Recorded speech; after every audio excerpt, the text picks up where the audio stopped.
ꯄꯨꯡ ꯇꯥꯗꯔꯤꯕ꯭ꯔꯥ ꯉꯥꯛꯇꯪ ꯉꯥꯏꯁꯤꯀꯣ question number ꯑꯩꯈꯣꯏ ꯅꯍꯥꯟ ꯀ꯭ꯋꯦꯁꯟ ꯅꯝꯕꯔ ꯀꯔꯝ ꯍꯣꯠꯈ꯭ꯔꯦ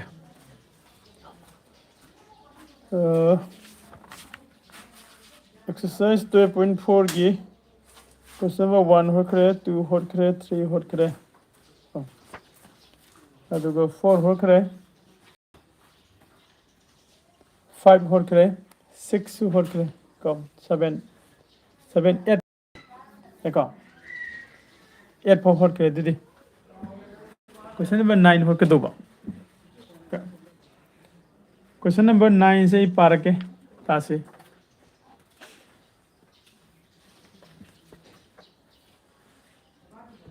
मैं सेंग सेंगदब तुम हारो को एक सेंग सेंगदब हारो ऐसा गुड मॉर्निंग ऐसा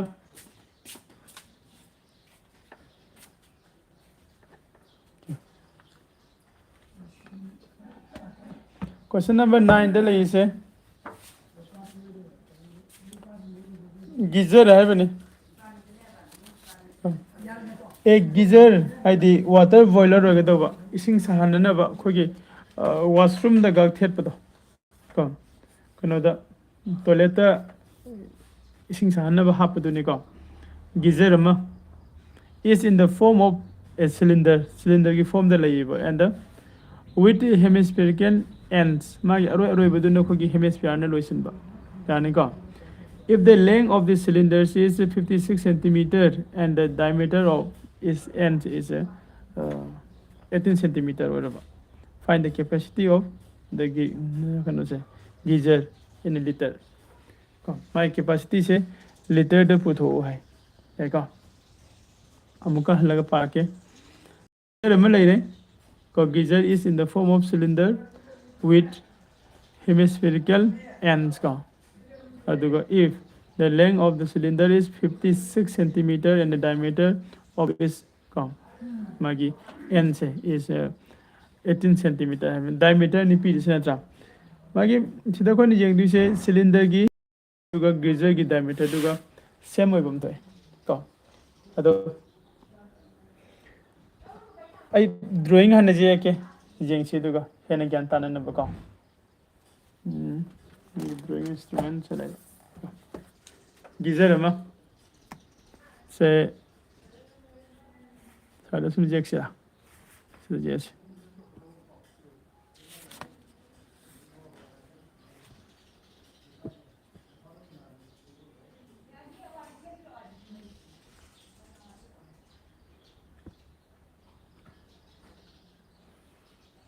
geyser ma mase cylinder की form दा है बनी का cylinder की form से लाई दुनी से geyser कितन कक सामगो पर माला इसे तो सांगा दम जा हल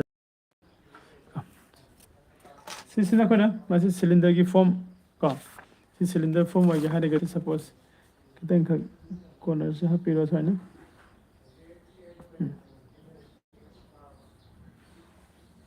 जरा ब्रो से cylinder की form वाले ना था अदुगा सीधा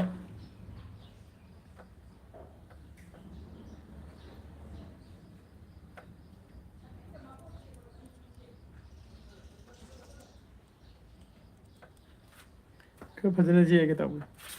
मी यारो ngangai boy na khara फजन जी सिका साउंड लाख पर लाख तब हैरो ज्यादा माने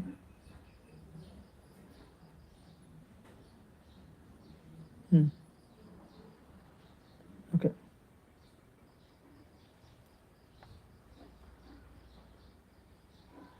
तो लोग से लगे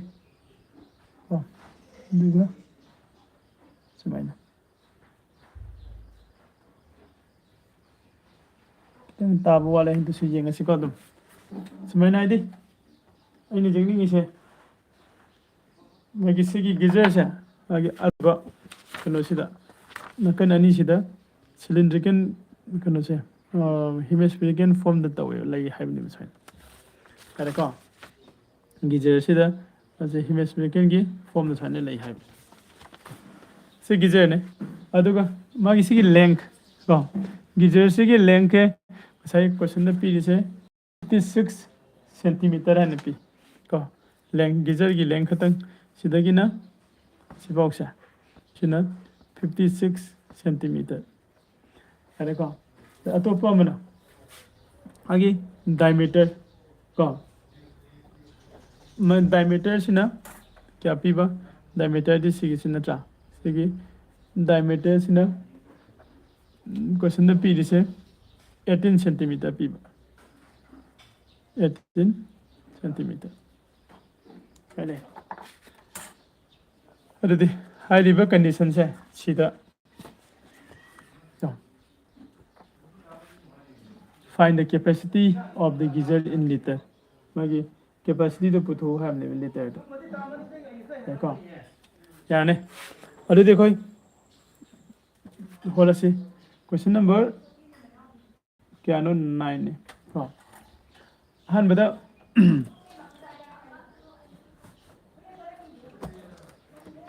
हम बता कोने यंग दिसे हाइट कनो की कोई क्वेश्चन द करी पिरम गया है बिसमें यंग से here का height of the cylinder pyramid height of the cylinder kita handa rake kram phalen una buka height of the cylinder height of the cylinder le height of the cylinder say h hai rake ka h say equal to 56 centimeter sima given ne अदुगा अनि सुबदने radius of the cylinder का अनि सुबदा radius of cylinder का radius of cylinder से को radius of hemisphere का मान दुइन चुमी का equal to radius of hemisphere radius of hemisphere equal to diameter तो क्या नहीं डायमीटर से मैं क्वेश्चन पीरम से 18 पीरम बनी ना का 18/2 वाली इक्वल टू क्या था ने 9 सेंटीमीटर था समझ का मागी radius of the hemisphere and the radius of the cylinder से 9 सेंटीमीटर से था मिले अरे मुखाता बता कोई ये से कोई तो पुथो ऐसे कहीं ना हन बता वॉल्यूम ऑफ द गीजर है बेने का now volume of geyser GEYSER का वॉल्यूम ऑफ गीजर से इक्वल टू कना का मान दो वॉल्यूम ऑफ द सिलेंडर सिगा प्लस वॉल्यूम ऑफ हेमिस्फीयर अनि नि ओइदम ले जेतम ले का as the volume of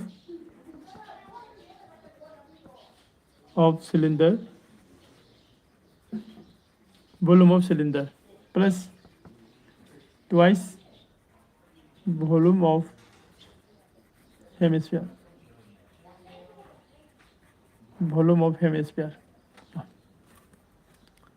अनि सिगा यदि वॉल्यूम ऑफ सिलेंडर सिगा हेमिस्फीयर अनि की वॉल्यूम सिगा पुनसिलकान मागी अपुनब गीजर सिगी कनो से फंगदुने वॉल्यूम से देखो अदि मखा ताबे येंगो अदि equal to volume of the cylinder की फॉर्मूला से कइनो पाई r स्क्वायर h ने का plus volume of the hemisphere की दी का 1/3 पाई r क्यूब सिना वॉल्यूम ऑफ द हेमिस्फीयर की कनो ने मागी फॉर्मूला ने अदु सिदि 2 टाइम्स लागतुनी ना सिदि को होल इनटू 2 तौरसे अदु इक्वल टू अनि सिदगी कोई करी फैक्टर कॉमन फैक्टर होबे यावब्रेगो पाई सब मानरे रेडियस सेम रेडियस ने दुदि रेडियस को लखतो यानी का अदि सिगी फर्स्ट टाइम सिदगी कोई पाई गा r स्क्वायर गा अदि रेडियस अनि से लखतोसी अदि मागी होल इनटू असे फर्स्ट टाइम दगी x kata le hore second term da gidi bracket hado di 2 se 2 by third later ni ko aduga pi ga r square ngal tho kadi r amak ta ngai hore yani ko adudi equal to pi r square ne pi r square di pi की value दी 22 by 7 into r दी 9 ने तो 9 square ले हेले से whole into ht 56 plus 2 by 3 r दी 9 को मिलता है going to अदे 22 by 7 22 by 7 into 9 9 is 81 so मैं कहूँ तो 56 plus 3 का 9 का कंग रहती 3 तारने देती 3 2 जा 6 चलने लाए कौन तो निसे मल्टीप्लाई तो करो 81 का 22 का मल्टीप्लाई तो थोड़ा से 2 1 जा 2 2 8 जा 16 है ब्रा 2 1 जा 2 2 8 जा 16 का 4 8 7 1 4 8 7 1 तो क्या तार बा 1784 divided by 7 into से प्लस था तो सिला क्या तार है 60 का 62 तार बा ताई का 62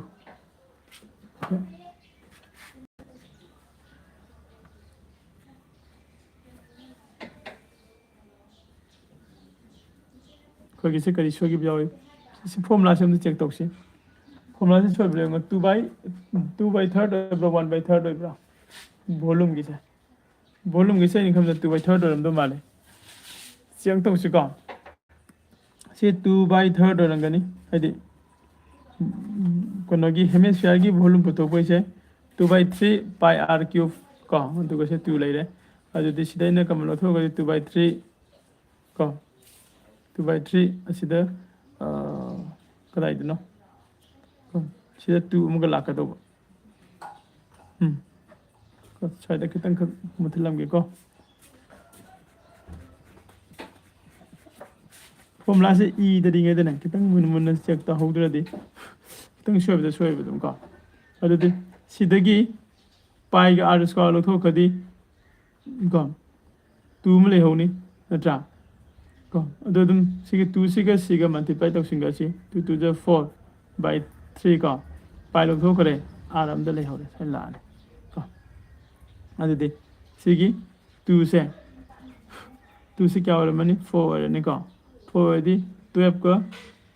ने क्या लानी सुम्ब्रा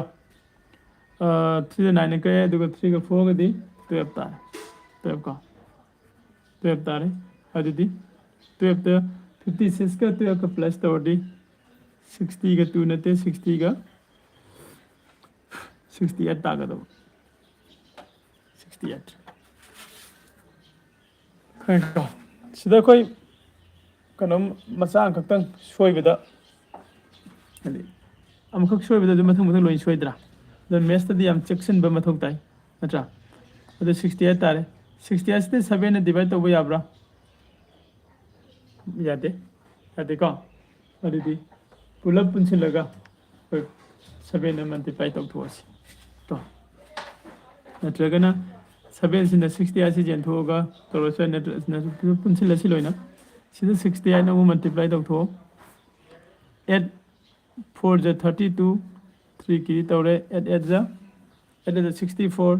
60 का 7 कम को 6 कैरी तौरे 8 7 जा कम 8 7 जा क्या नो 56 सुम्ब्रा 8 7 जा 56 अदि 62 6 कैरी मु तौरे 8 1 जा 8 14 6 4 24 2 कैरी तौरे नहीं 6 8 जा 48 कम 55 कैरी तौरे कम 6 7 ने 42 40 का 7 2 की तौरे 606 8 फैंटा 2 1 का 1 कैरी 3 इसमें क्या ले रहा है 3 लेगरदि 1 अदुगा 1 0 एबदि अपुन बसे 1 0 1 3 1 2 by 7 साइन तारे सिदे 7 अमुक डिवाइड तक थोसे को 7 सिदा मु डिवाइड तक थो येमो 7 7 1 कम 3 1 7 4 जा चुम्ब्रा 7 1 जा 7 okay 68 7 1 जा 7 ले 7 4 जा 28 अदु सिदा क्या तारा मनी 3 तादुइनी 1 2 3 इसी की मल्टीप्लिकेशन के काजे चुमग्रब्रा उंगतंग रीचेक तौसिरा को यम चारक से गाविने नत्रगा कैलकुलेटर सिजिनरगदी हम थुन थुन होत यागदब एरेन इसन चतबे थरो मुने कैलकुलेटर लेगिदरा नवा कन अम पूरा पर खतंग आयो को कैलकुलेशन से सोइदनबा कैलकुलेशन चाउर कांददि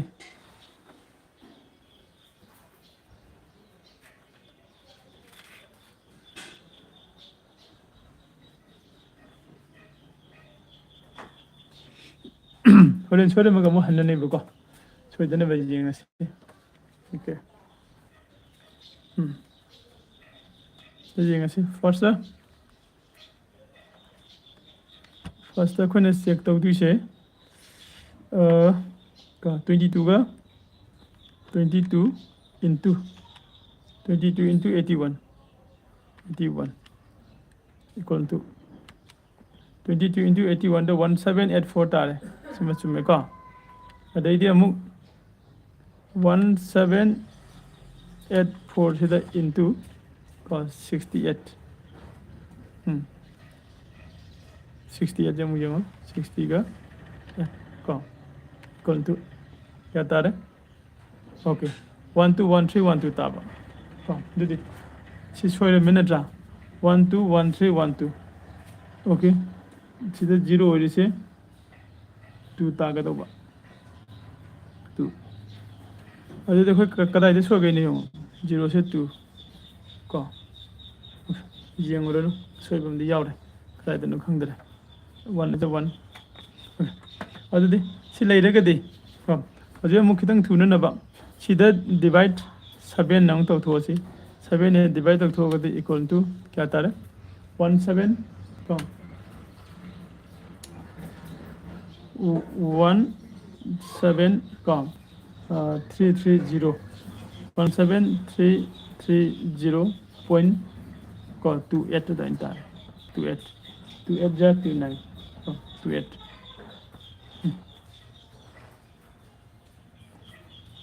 सिमखै ताब अमुक सीरीज चेक तौरम सिरा समझिलगा को अमुक्तंग तौर येंगो फर्स्ट 22 into को 81 into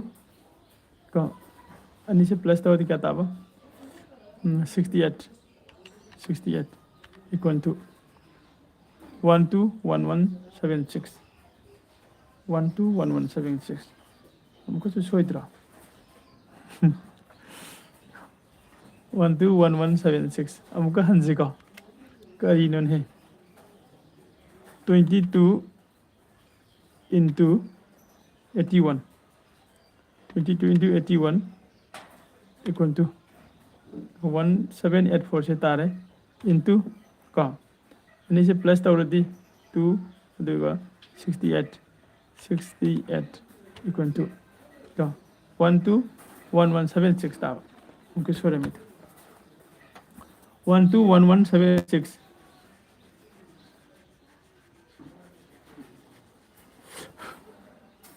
121176 का हिता है और दे सही 121176 सीधा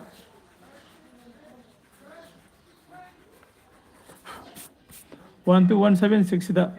डिवाइड कनाना तौगदबनो खोइसे 7 7 डिवाइड तौगदब कोन को अदुदि तारबो 1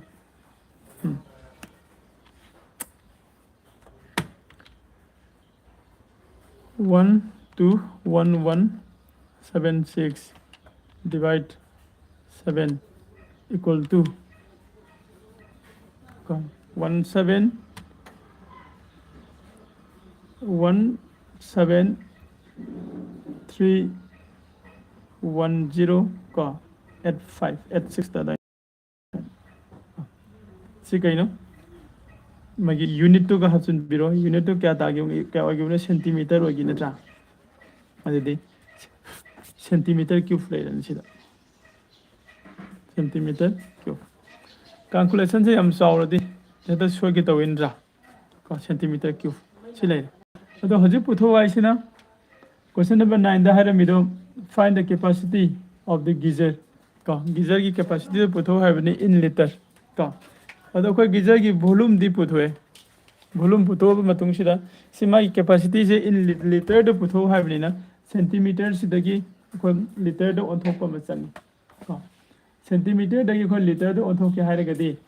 यो 1000 न डिवाइड तो को अदुना लास्ट लातु से hence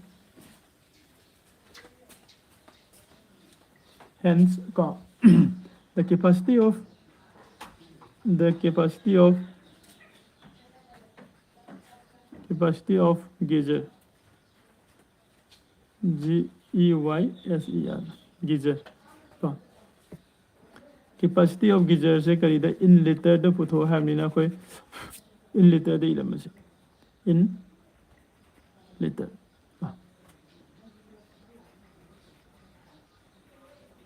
लीटर मिसाना क्वेश्चन लगा लीटर लीटर द पुथो के हारगदी इक्वल टू सगी तारिबो 17310.86 है सीधा 1000 न डिवाइड तौगदो हारेको सीधा को न 1000 न डिवाइड तौरगदी इक्वल टू क्या तारने 0 1 2 3 सिगा अहुम से 1 2 3 बोलो मतलब का खला को दे 17.3108 सोइंता है 1000 सिदा डिवाइड तौरपनिना मागी सिगी डेसिमल प्लेस है ओइ रोम द लेफ्ट रोम द सिगी 0 मसिंग सी जेंग 1 2 3 ने 1 2 3 संग सिदा गस नंबर रो को अदु 17.31 सोइंता रे अदु सिगी डेसिमल कनो सिदी पॉइंट की मनुंग लाइव डिजिट म्याम सिदी कोई पामदबनिना को 17.3 खाउतंग लोबो यारे अप्रोक्स को सिकरी दो एने को इन लीटर सेमिना लीटर्स तो एने लीटर्स यारे को अमुका एक्सप्लेन मसाबदंग तोरम सेब्रा कमाइन तोबा सिनजिन क्या छु येगो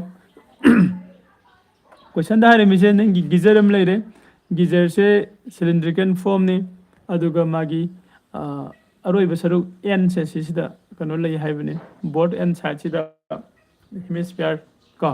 हेमिस्फीयर सिगी डायमीटर ने 18 ने हारे अदुगा सिलिंडर की असांग बना 56 ने हारे असांग बो और अवांग बको अदु ओरगदी पुथो हाइसिना वॉल्यूम ऑफ द कनो तो capacity of the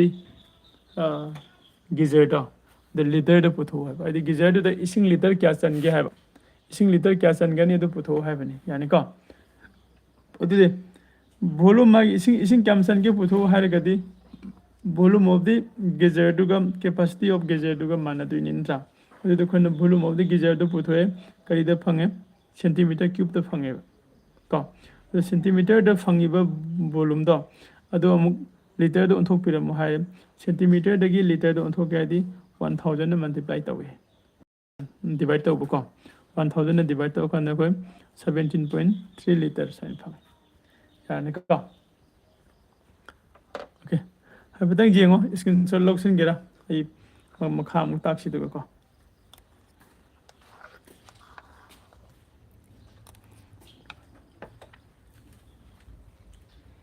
बतंग question number 10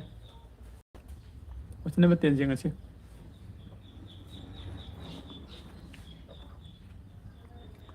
A container is formed of hollow cylinder. Container is formed of a hollow cylinder fit with a hemispherical bottom of radius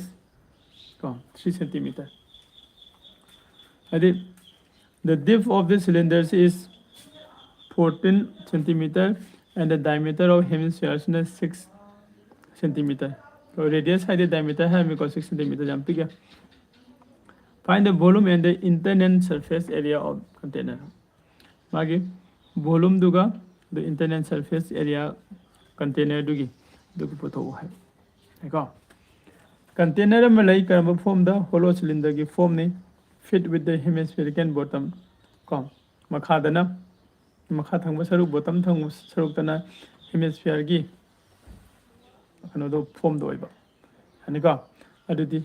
ऐ सोम दा है लगे. Question number 10. 10 solution. When whole is exercise 12.4.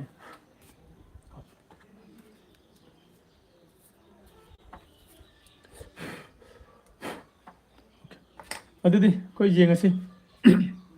Question दा हाइसे नंगी container में लई हाइबनी container में को container में लई हाइबे कंटेनर से अंत जी अच्छी से खरे नुआई ना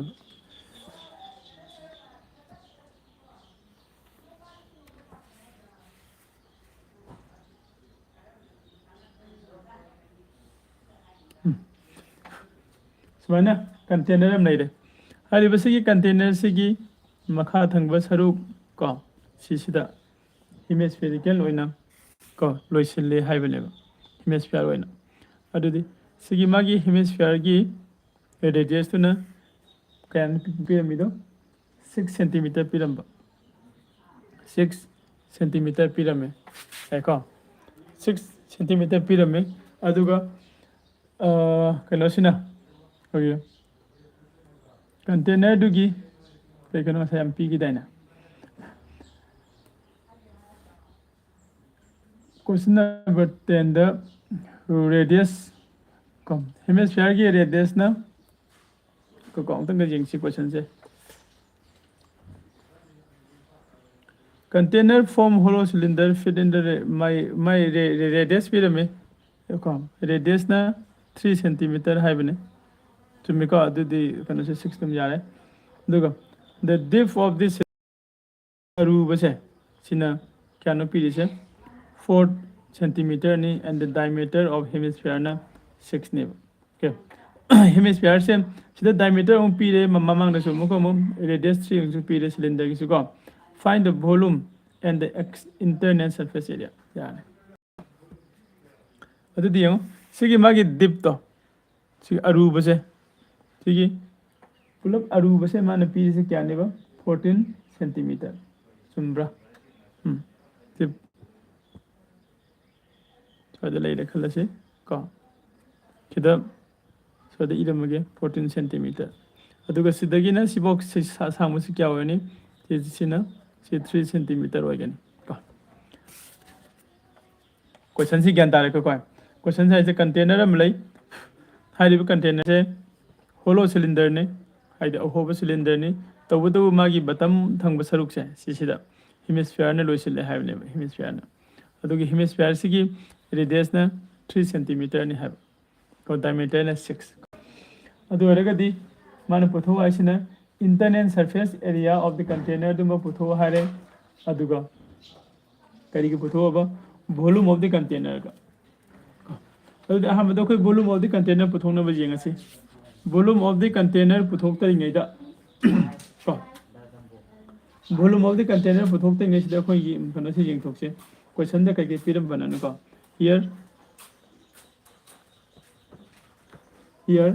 height of the cylinder height of the cylinder height of the cylinder से height of the cylinder से equal to 14 centimeter है नमान pyramid को height of the cylinder से अदुग अमना radius of the cylinder का and the radius of cylinder से equal to को radius of hemisphere का माना देनी radius of hemisphere अनि से माने अनि से के radius थी क्या हो रहा है equal to 3 centimeter है क्या radius of cylinder so अदुगा radius of hemisphere so 3 centimeter हो रहा है क्या मखता बदी अदु इतना दी then मैं एक सेंग देवो खोता बजाओ जो हरो को volume of container तो की volume पुथुक से बहाना तो volume of container से equal to देखो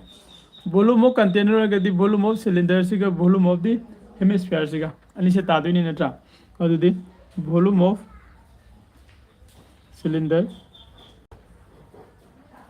cylinder से का plus volume of कना hemisphere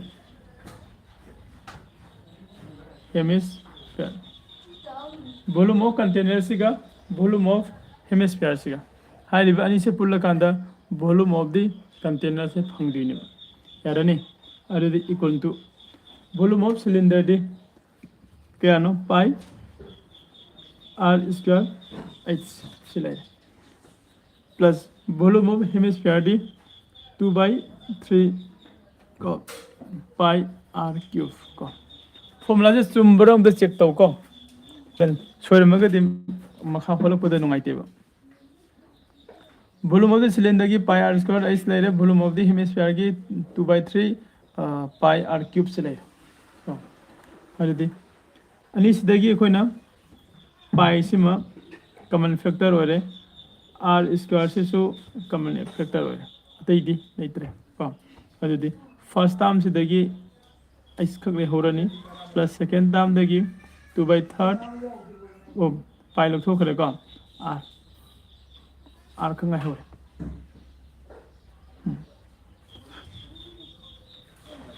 आर चले अरे दे इक्वल टू पाई दी 22/7 into radius दी क्या वो गिना 3 सेंटीमीटर बनी ना 3 स्क्वायर का एच दी 14 का इसना 14 ले रहे सिंब्रा इसना 14 ले रहे अदुगा प्लस 2/3 into आरंग हाथ लो 3 तो जुमे अदु सिगे 3 सिगे मुकंग नगर सी है का दो 16 ले हो रहा नहीं इक्वल टू 20 का 2 into 9 3 3 जा 9 into इसे प्लस था तो उसले क्या तारा है 16 का डिवाइड 7 का अरे दी इक्वल टू 7 का कोई अब याबरा याव दरे का तो इसे सोइतना भाई कैलकुलेटर दा सिनरगे का 22 into 9 into 16 का going to चिता है अमुक्तंग का क्रॉस चेक तो हमसे 22 into 9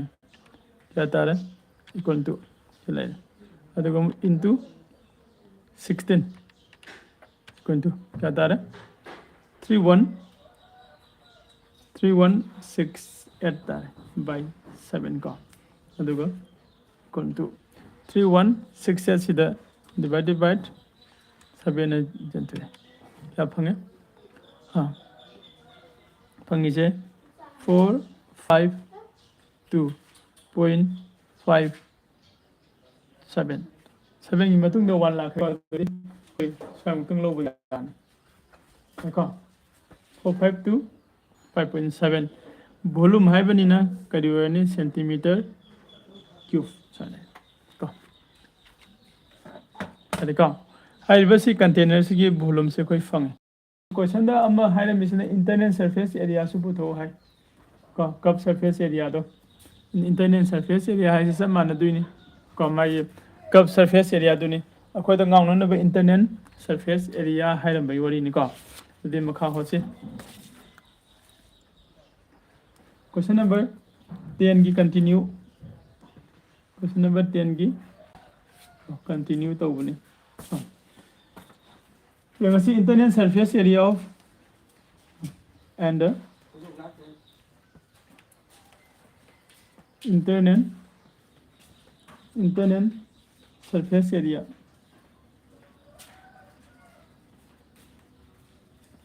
internal surface area of the container internal surface area of the container ka container dugi internal surface area hai se internal surface area hai ga su external kanodel kariba cup surface area hai ga samana duini adu sikoi gi sigi laiba cylinder sigi surface area siga adedi hemisphere gi surface area siga ani se pulla kanda koi total surface area of the container phangduini chumdra adedi sida law cup surface area of cup surface area of cylinder में इधर मथक थंग बसरु का cup surface area of cylinder सिगा plus cup surface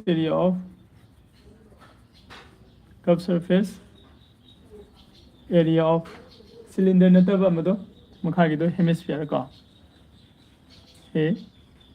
hemisphere cup surface area of hemisphere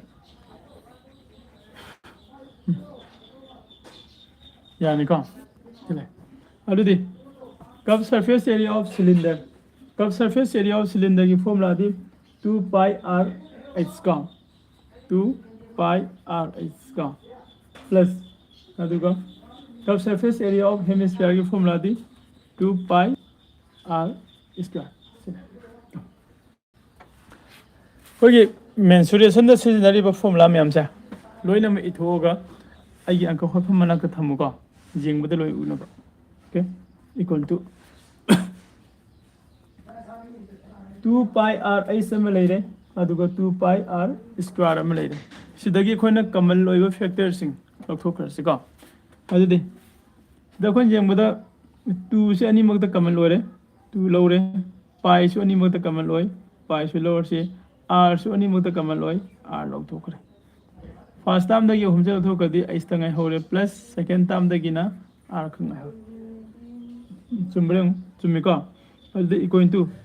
2 into 22 by 7 into r d r से क्या no कोई सीधा radius तो 3 नी को 3 को अदुगा आइस ना क्या नो आइस से कना गया आइस नो सिलेंडर की आइस ने दुदी क्या हो गया 14 को प्लस 3 सिंपल 14 प्लस 3 सुमे को इक्वल टू 2 into 22 दी 44 by 3 का oh 7 into 3 सिमुलेट नहीं into अनि से प्लस तो क्या आता है 17 का ओके से कोई कैलकुलेटर से नर्सी सोई दना बा इक्वल टू से 44 into 3 7 is 21 3 1 is 3 5 चुम्ब्रा डिवाइड 7 का इक्वल टू दे 44 into 51 इक्वल टू क्या आता है 22 44 पेंटा डिवाइड 7 का इक्वल टू सीधा डिवाइड 7 तक पहुँचे इक्वल टू क्या आता है तो 320.57 सेंटीमीटर स्क्वायर सिने करी और मागी सरफेस एरिया तो internal surface area of the container means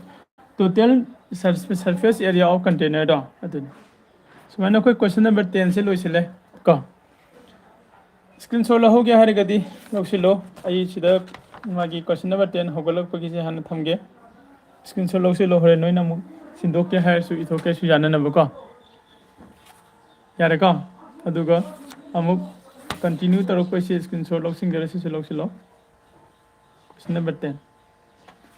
question number 10 लोरे मथंग कोई क्वेश्चन नंबर 11 सिगा जिंगथोसी तो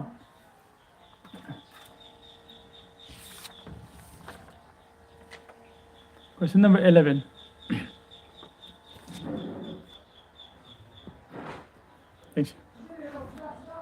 क्वेश्चन नंबर 11 ने करिए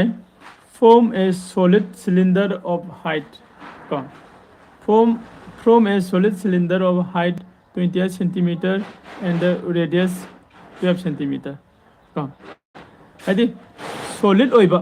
मपुम ओइबा solid ओइबा cylinder अमा लई मागी height ना 28 नि माई radius ना 12 नि हाइबा हाइरिबा सिगे cylinder से सिदगी a cone of same height से मानबा अदुगा and the same radius ओइबा is remove cone अमा साने remove तोक्थुएबा find the volume of the remaining solid का हाइदि मागी लेहोरिबा solid की remaining portion दा अदु पुथो है क्वेश्चन दा है से जानता नहीं का क्वेश्चन से उधर जिंगसी ड्राइंग तोक्थोक्सी अदु की है ना खंगन से suppose सिदा कोई solid ओइबा तो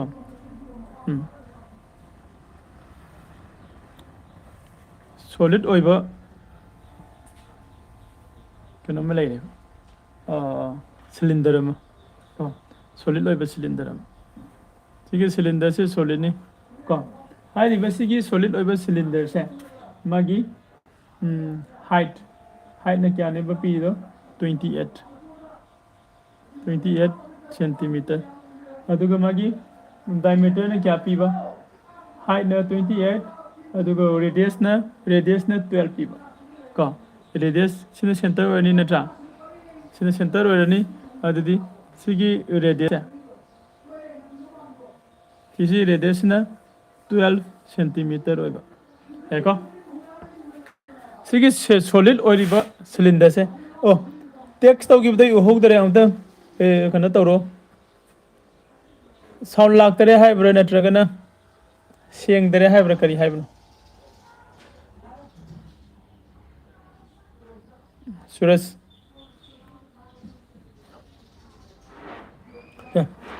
solid ओइबा सिलेंडर में लेरे हाइरिबा solid ओइबा सिलेंडर से सिसिदगी कोन नंबर लौथोएबा कोन सिगी रेडियस है अदुगा सिलेंडर सिगी रेडियस सिगा सब मानबो ओइदुइनी को अदुना कोन से कोइना सुमाइना लौथोए खलसेबा सिलेंडर मनुंग सिदगी एको सुमाइना सिगी लैरिबा सिलेंडर सिदगी सिगी कोन की पोर्शन से लौथोखगदी लेहौरिबा पोर्शन सिगी एरिया से पुथो हाबने मा हाइसे यारने अदुदि कोइ सिदा कोइना पुथोकदोसे करिनो से खंगब्रा खंगेको कोइना पुथोकदोसे वॉल्यूम ऑफ द एरिया है नते को वॉल्यूम है बने volume of the remaining solid कनो से पोर्शन से सि पुथोके हारगदी वॉल्यूम द सिलेंडर आदि सिगी अपुन सिलेंडर सिगी वॉल्यूम सिदगी कोन की वॉल्यूम से लौथोरे तारोइदरा तागनी को अदुदि कोन की मागी रेडियस ते क्या होगनी कोन की मागी रेडियस है सेम रेडियस है बनिना 12 सेंटीमीटर होगनी को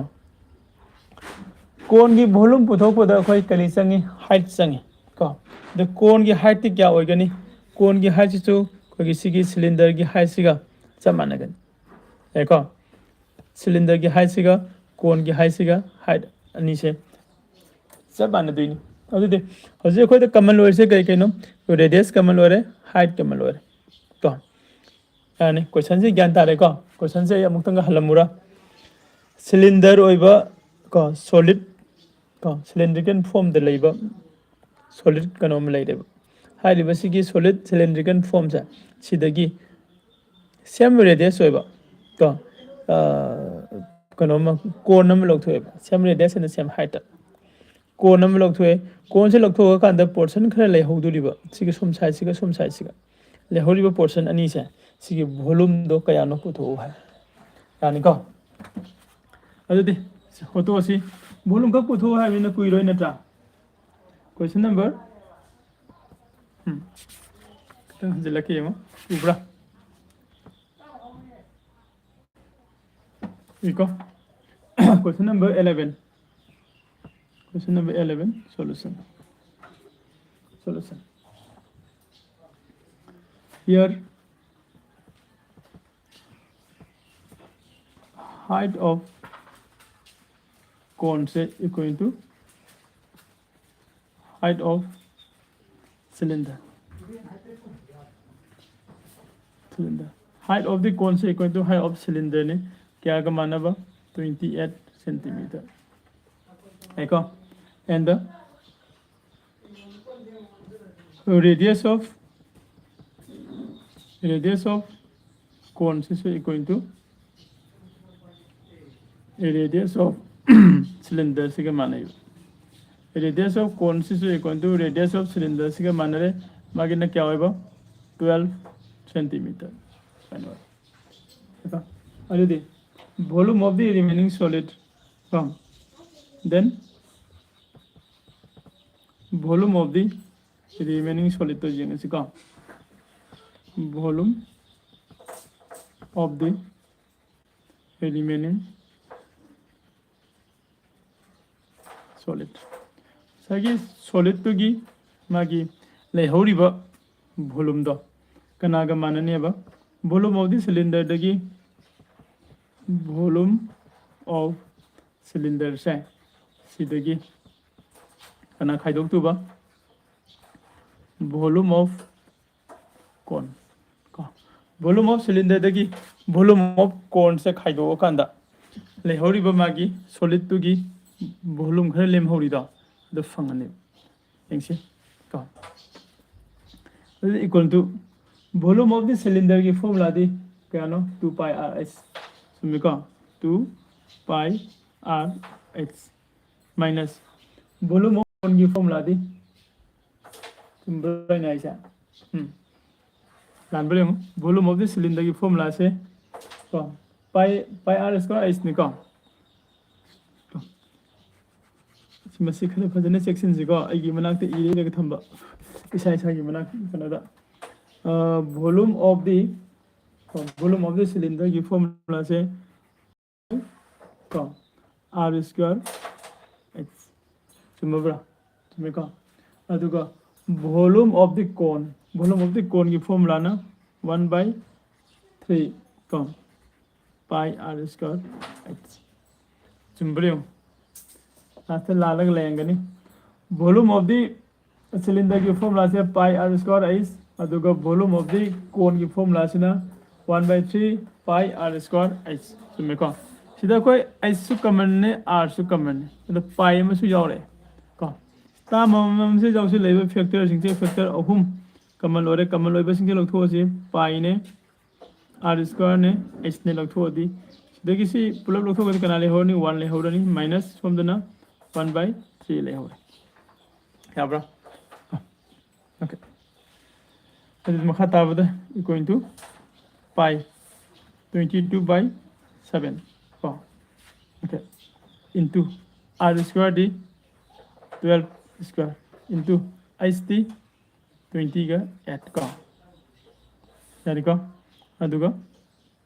सिगी मनुंग की सिदी का LCM तक थोक्सी LCM d 3 minus 1/3 सुमिका अरे इक्वल टू 7 सिना 20 के तक कक पे आबरा 7 4 जा 28 है का अरे अब तू से 4 सिना 22 द मल्टीप्लाई तो करो 2 4 जा 8 2 4 जा 8 into 12 जा 144 का अदु into सीधा क्या लेनी 2/3 का पहले 2/3 अदु से 3 सिना मु सिदा मु कक्सी जाबरे मु 3 ना 3 4 जा का 3 4 जा 12 अदुगा 2 ले लेम हो रे का 3 8 जा 24 चुम्ब्रा सॉरी 3 चुम्मे 324 ꯀꯣ 40ꯒ ꯑꯦꯗ ꯇꯧꯍꯧꯔꯦ ꯑꯗꯨꯗꯤ ꯏꯀ꯭ꯋꯦꯜ ꯇꯨ ꯁꯤꯒꯤ ꯑꯍꯨꯝꯁꯦ ꯄꯨꯂꯞ ꯃꯜꯇꯤꯄ꯭ꯂꯥꯏ ꯇꯧꯊꯣꯛꯑꯁꯤ ꯀꯣ ꯀꯥꯜꯀꯨꯂꯦꯇꯔ ꯑꯣꯏꯅ ꯁꯤꯖꯤꯟꯅꯔꯒꯦ ꯈꯤꯇꯪꯁꯨ ꯊꯨꯅꯕꯀꯣ इक्वल टू इंटरेस्ट से साइन तौर से 88 इंटू 2 8 जा 16 1 कैरी कम 2 4 जा 8 9 96 तारे इक्वल टू 88 का 96 का हाँ 88 इंटू 96 इक्वल टू कहता है 844 8 का 844 8 सेंटीमीटर करी हुए वॉल्यूम होइबनिना सेंटीमीटर क्यूब साइंता ओके क्वेश्चन से लूब नते अदुबो अखोना माना हाइरमिबा क्वेश्चन दा हाइरमिबा कनो से अखोन ज्ञान ताबा मसंगी को सिदा क्वेश्चन नंबर 11 से क्वेश्चन दी लाई अखोन सॉल्व तोबदी लाई अदुबो हाइरमिबा से कितन ज्ञान ताबा मथौ ताई को सिदा हाइरमि से from A solid cylinder solid हाइबने height 28 and the radius 12 centimeter radius 12 centimeter ओइबा अदुगा height 28 centimeter ओइबा solid ओइबा cylinder अमदगी एक कोन अमा of the same height and the same radius height सु मानबा radius सु मानबा कोन अमा is removed लौथोखरे हाइबनेबा को अदुदि find the volume of the remaining portion लेमहोरिबा portion दो पुथो high को सिदा cylinder में लेरे मागे रेडियस ने 12 हाइट ने 28 ओइबा सिगी मनुंग दगी रेडियस 12 ओइबा हाइट ने 28 ओइबा कोन लौथोखिबने लौथोखगदी लेहौरिबा मागे वॉल्यूम दो अदु पुथो हाइदि कोन लौथोकपा मतमदा कोन सिना कोन गी ओइबा वॉल्यूम दि लौथोकसगरनी लेहौरिबा वॉल्यूम दो पुथो हाइरगदी कोना टोटल का Kanse volume of the there to the gate the volume of the cone khaido kanda sana tarane ko adidi skun su chana gado bani na ngasi di swade loisilase okay hayeng amuk makha mu holasi ko thank you have a great day